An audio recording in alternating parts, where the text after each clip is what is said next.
Should Israel withdraw its military from the Jordan Valley and rely on international forces for its security? Some politicians and diplomats around the world say yes. But 70% of Israelis say no. Who's right? Egypt. After the Suez Crisis, the United Nations Emergency Force, UNEF, is deployed in the Sinai Peninsula. Its mission: securing the cessation of hostilities, ensuring freedom of navigation in the Strait of Tiran, and serving as a buffer between Israel and Egypt. However, in May 1967, Egypt masses its army on Israel's border and closes the Strait of Tiran. UNEF retreats. The stage is set for the outbreak of the Six-Day War. Lebanon, 1978. After repeated armed attacks against Israel by terrorist organizations operating from southern Lebanon and Israeli defensive actions, the United Nations Interim Force in Lebanon, UNIFIL, is established. Its mission: restoring peace and security and the effective authority of the Lebanese government. However, UNIFIL fails to stop the flow of hostile forces from entering southern Lebanon and fails to stop the terrorist attacks against Israel. Two wars ensue in 1982 and 2006. In 2000, UNIFIL troops observe Hezbollah's cross-border attack on Israel and the kidnapping of 3 Israeli soldiers, but do nothing to stop the attack. In 1983, Iran orders Hezbollah to attack the multinational force in Beirut. 241 American servicemen and 58 French paratroopers are killed. The multinational force withdraws completely within 6 months. 2006.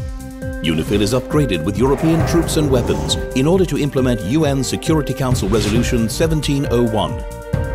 Its mission: to stop Hezbollah activity south of the Litani River and help implement a weapons embargo on the organization.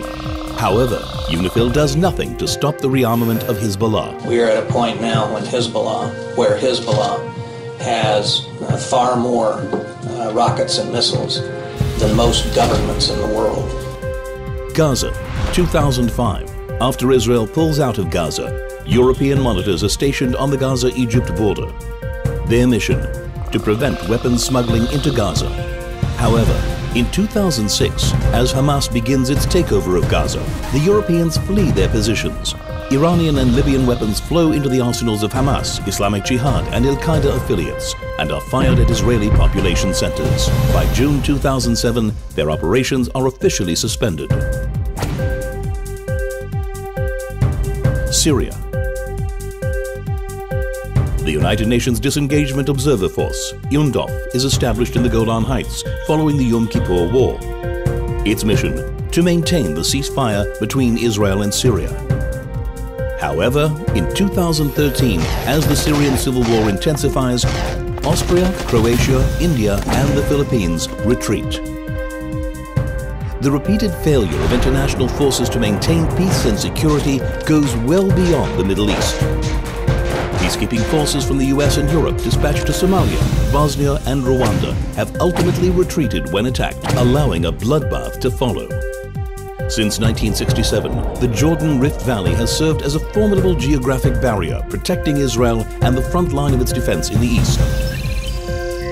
The Israeli army has been deployed along its steep slopes, thwarting terrorist infiltration and deterring potential attacks from hostile armies.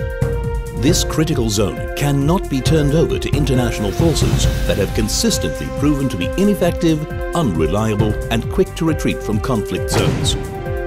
Israel's national ethos has always been one of self-reliance, and it has never requested that its allies shed their soldiers' blood for its defense.